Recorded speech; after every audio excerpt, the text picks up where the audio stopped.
हरे कृष्णा। देवगुरु बृहस्पति को बुद्धि और शिक्षा का कारक माना जाता है। कुंडली में अगर गुरु ग्रह मजबूत अवस्था में हो तो आपके सभी काम स्वतः ही पूर्ण हो जाते हैं। धन, विद्या, यश की प्राप्ति होती है। तो जो भी भक्तजन गुरुवार का व्रत धारण करते हैं, व्रत कथा सुनते हैं, उनका जीवन सुखमय और सार्थक बनता है। चलिए कथा हम यहाँ पे प्रारंभ करते हैं। तो भारतवर्ष में एक प्रतापी और दानी राजा राज्य करता था। वह नित्य गरीबों और ब्राह्मणों की सेवा करता। यह बात उसकी रानी को अच्छी नहीं लगती थी। वह नहीं गरीबों को दान देती और न ही भगवान का पूजन किया करती और राजा को भी दान देने से मना किया करती। एक दिन राजा शिकार खेलने वन को गए और रानी महल में अकेली थी। उसी समय बृहस्पति देव साधु वेश में राजा के महल में भिक्षा लेने आए और भिक्षा मांगी। रानी ने भिक्षा देने से इनकार कर दिया और कहा, हे साधु महाराज, मैं तो दान पुण्य से तंग आ गई हूँ। मेरा पति सारा धन लुटाते रहता है। मेरी इच्छा है कि मेरा सभी धन नष्ट हो जाए, फिर ना रहेगी बांस और ना ही बजेगी बांसुरी।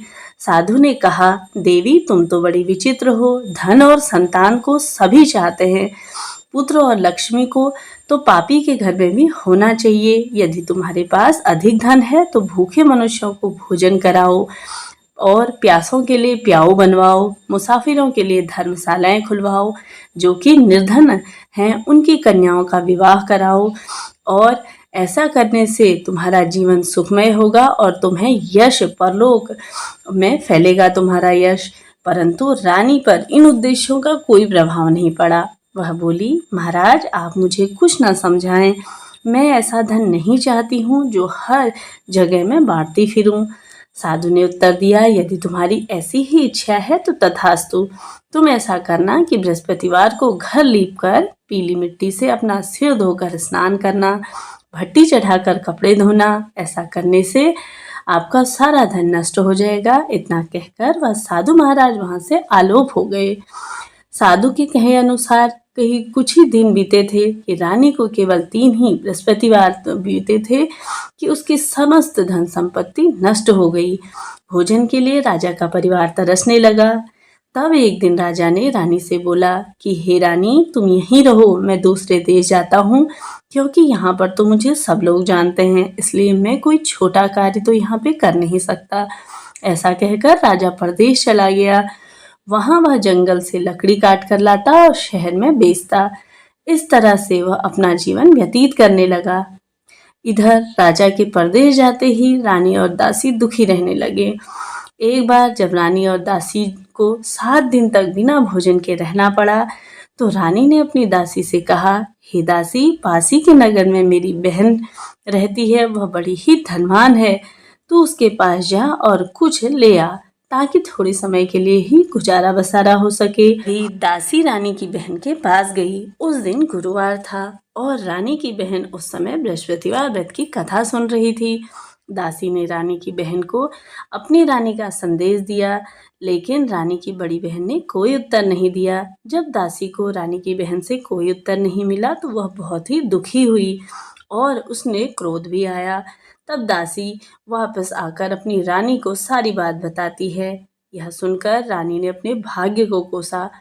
उधर रानी की बहन ने सोचा कि मेरी बहन की दासी आई थी, परंतु मैं उससे नहीं बोली, इससे वह बहुत दुखी हुई होगी। कथा सुनकर और पूजा समाप्त करके वह अपनी बहन के घर आ गई और कहने लगी, हे बहन, मैं बृहस्पतिवार का व्रत कर रही थी, तुम्हारी दासी मेरे घर आई थी, परंतु जब तक कथा होती है तब तक न तो उठते हैं और न ही बोलते हैं, इसलिए मैं नहीं बोली। कहो दासी, क्यों गई थी? तब रानी बोली, बहन तुमसे क्या छिपाऊं, हमारे घर में तो खाने तक का अनाज नहीं है। ऐसा कहते कहते रानी की आंखें भर आई।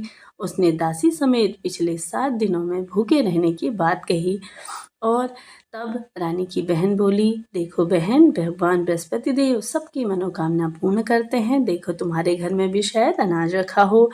पहले तो रानी को विश्वास नहीं हुआ, पर बहन के आग्रह करने पर उसने अपनी दासी को अंदर भेजा तो सचमुच में ही एक अनाज से भरा हुआ घड़ा मिल गया। यह देखकर दासी को बड़ी हैरानी हुई। दासी रानी से कहने लगी, हे रानी, जब हमको भोजन नहीं मिलता तो हम व्रत ही तो करती थी, इसलिए क्यों न इनसे व्रत की विधि पूछ ली जाए ताकि हम भी व्रत कर सकें। तब रानी ने अपनी बहन से बृहस्पतिवार व्रत के बारे में पूछा। उसकी बहन ने बताया कि बृहस्पतिवार के व्रत में चने की दाल और मुनक्का से विष्णु भगवान का केले की जड़ के पूजन करके उससे दीपक जलाएं, व्रत कथा सुने और पीला भोजन ही करें। इससे बृहस्पति देव प्रसन्न होते हैं और व्रत और पूजा की विधि बताकर रानी की बहन अपने घर को लौट गई। तब 7 दिन के बाद जब गुरुवार आया तो रानी और दासी ने व्रत रखा, घुड़साल से जाकर चना और गुड़ ले आई, फिर उससे केले के जड़ तथा विष्णु भगवान का पूजन किया। अब पीला भोजन कहाँ से आए, इस बात को लेकर दोनों बहुत ही दुखी थी। चूंकि उन्होंने व्रत रखा था इसलिए बृहस्पति देव उनके प्रसन्न हो गए, इसलिए वे एक साधारण सा व्यक्ति का रूप धारण करके 2 थालों में सुंदर भोजन लेकर के आए और दासी को दे दिया। फिर रानी के साथ दासी ने मिलकर भोजन ग्रहण किया और अत्यधिक ही प्रसन्न हो गई।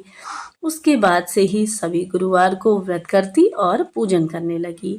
तभी बृहस्पति भगवान की कृपा से उनके घर पर फिर से धन संपत्ति आ गई, परंतु रानी फिर से पहले ही की तरह आलस्य करने लगी। तब दासी बोली, देखो रानी, तुम पहले भी इसी प्रकार से आलस्य करती थी, तुम्हें धन रखने में कष्ट होता था, इस कारण से सभी धन नष्ट हो गया और अब जब भगवान श्री हरि विष्णु की कृपा से धन मिला है तो तुम्हें आलस्य नहीं करना चाहिए। रानी को समझाते हुए दासी कहती है कि बड़ी मुसीबतों के बाद हमें यह धन पाया है, इसलिए हमें इससे दान पुण्य करना चाहिए, भूखे मनुष्यों को भोजन करवाना चाहिए और धन को शुभ कार्यों में खर्च करना चाहिए, जिससे तुम्हारे कुल का यश बढ़ेगा, स्वर्ग की प्राप्ति होगी और पितृ भी प्रसन्न होंगे। तब दासी की बात मानकर रानी अपने सभी धन शुभ कार्यों में खर्च करने लगी, जिससे पूरे नगर में उसका यश फैलने लगा। तभी एक दिन राजा वहां दुखी होकर जंगल में एक पेड़ के नीचे आसन जमाकर बैठ गया था। वह अपनी दशा को याद करके व्याकुल होने लगा। बृहस्पतिवार का दिन था। एकाएक उसने देखा कि एक निर्जन वन में एक साधु प्रकट हुए। वह साधु वेश में स्वयं बृहस्पति देव थे। लकड़हारे के सामने आकर बोले, हे लकड़हारे, इस सुनसान जंगल में तू किस चिंता में बैठा है? लकड़हारे ने दोनों हाथ जोड़कर प्रणाम किया और उत्तर दिया, महात्मा जी, आप तो सब कुछ जानते हैं, मैं क्या कहूँ। यह कहकर वह रोने लगा और साधु को अपनी आत्मकथा सुनाई। महात्मा जी ने कहा, तुम्हारी स्त्री ने बृहस्पति देव का अपमान किया था, जिसके कारण वह रुष्ट होकर तुम्हारी यह दशा हुई। अब तुम चिंता मत करो, सब प्रकार के कष्ट तुम्हारे दूर हो जाएंगे और भगवान पहले से भी अधिक तुम्हें धन संपत्ति देंगे। तुम बृहस्पति देव की कथा करो, पूजन करो और जैसे ही 2 पैसे से चने मुनक्का लाओ और उसका प्रसाद बनाओ और शुद्ध जल के लोटे में शक्कर मिलाकर अमृत तैयार करो। कथा के पश्चात अपने सारे परिवार और सुनने वाले प्रेमियों को प्रसाद बांटकर खुद भी ग्रहण करो। ऐसा करने से भगवान तुम्हारी सभी मनोकामनाएं पूर्ण करेंगे। साधु के ऐसे वचन सुनकर लकड़हारा बोला, हे प्रभु, मुझे लकड़ी बेचकर इतना पैसा तो नहीं मिलता जिससे भोजन के उपरांत मैं कुछ बचा सकूं। मैंने रात्रि में अपनी स्त्री को व्याकुल देखा और मेरे पास कुछ भी नहीं जिससे कि मैं उसकी खबर मांग सकूं। साधु ने कहा, हे लकड़हारे, तुम किसी भी बात की चिंता मत करो। बृहस्पतिवार के दिन तुम रोजाना की तरह लकड़ियां लेकर शहर को जाओ। तुमको रोज की अपेक्षा दुगना धन प्राप्त होगा, जिससे तुम भली भांति भोजन कर लोगे तथा बृहस्पति देव की पूजा का सामान भी आ जाएगा। तब इतना कहकर साधु वहां से अंतर्ध्यान हो गए। धीरे धीरे समय व्यतीत होने पर फिर वही बृहस्पतिवार का दिन आया। लकड़हारा जंगल से लकड़ी काटकर किसी शहर में बेचने गया। उसे उस दिन और दिन की अपेक्षा अधिक धन पैसा प्राप्त हुआ। राजा ने चना गुड़ आदि लाकर गुरुवार का व्रत किया। उस दिन से उसके सभी क्लेश दूर हो गए, परंतु जब दूसरा गुरुवार आया तो वह व्रत करना भूल गया। इस कारण देवगुरु बृहस्पति उससे नाराज हो गए। उस दिन उस नगर का जो राजा था उसने एक विशाल यज्ञ का आयोजन किया तथा शहर में यह घोषणा करा दी कि कोई भी मनुष्य अपने घर में भोजन न बनाए, न ही आग जलाए। समस्त जनता मेरे यहाँ भोजन करेगी। इस आज्ञा को जो नहीं मानेगा उसे फांसी की सजा दी जाएगी। इस तरह की घोषणा संपूर्ण नगर में करवा दी गई। राजा की आज्ञा अनुसार शहर में सभी लोग भोजन करने आए, लेकिन जो लकड़हारा था वह कुछ देर बाद पहुंचा, इसलिए राजा उसको अपने साथ अपने घर लिया आए और ले जाकर भोजन करवा रहे थे। तो रानी की दृष्टि उस खूंटी पर पड़ी जिस पर उसका हार लटका हुआ था। वह वहां नहीं दिखाई दिया। रानी ने निश्चय किया कि मेरा हार तो इस मनुष्य जो यह लकड़हारा है इसी ने चुराया है। तब उसी समय सिपाहियों को बुलाकर उसे कारागार में डलवा दिया गया। जब लकड़हारा कारागार में पड़ गया तब वह फिर से दुखी होकर विचार करने लगा कि न जाने कौन से पूर्व जन्म के कर्म में से मुझे यह दुख प्राप्त हुआ है, और उसी साधु महात्मा को याद करने लगा जो कि उन्हें जंगल में मिले थे। उसी समय तत्काल बृहस्पति देव साधु के रूप में प्रकट हुए और उसकी दशा को देखकर कहने लगे, अरे मूर्ख, तूने बृहस्पति देव की कथा नहीं करी, इस कारण से तुझे दुख प्राप्त हुआ है। अब तू चिंता मत कर। बृहस्पतिवार के दिन कारागार के दरवाजे पर 4 पैसे पड़े हुए मिलेंगे, उससे तू बृहस्पति देव की पूजा करना, तेरे सभी कष्ट दूर हो जाएंगे।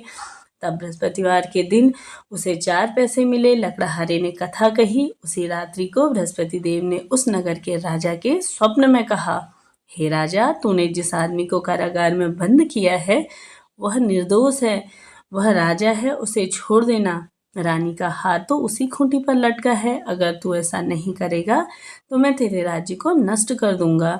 इस तरह रात्रि के स्वप्न को देखकर राजा प्रातःकाल उठा और खूंटी पर देखा तो हार तो वहीं पर लटका हुआ था, और लकड़हारे को बुलाकर क्षमा मांगी तथा लकड़हारे के उसे राजा के योग्य सुंदर वस्त्र आभूषण देकर विदा किया। बृहस्पति देव की आज्ञानुसार लकड़हारा अपने नगर को चल दिया। राजा जब नगर के निकट पहुंचा तो उसने देखा कि यह तो बड़ा आश्चर्य है। नगर में पहले से अधिक बाग, तालाब, कुएं और बहुत सी धर्मशालाएं, मंदिर आदि बन गए हैं।